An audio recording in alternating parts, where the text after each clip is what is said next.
Hi, I'm Ben Bartle-Ross, technical trainer for Mitsubishi Electric, and we're going to go through the 3-wire adapter, or the PAC-SA89.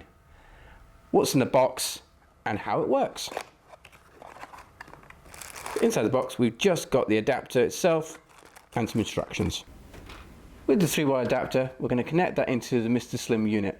First thing we're going to do though is we're going to power the unit off, isolate it and lock it off.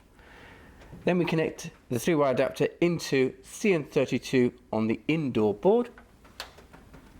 3-wire adapters in place, and what we've also done here, just to make it a little bit easier, is I've labelled these wires up. So there we go, 1, 2, and there's my connection 3.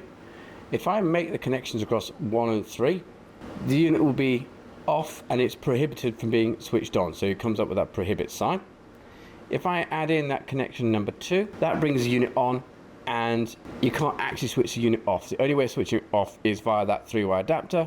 So I break that connection across 2, the unit switches off.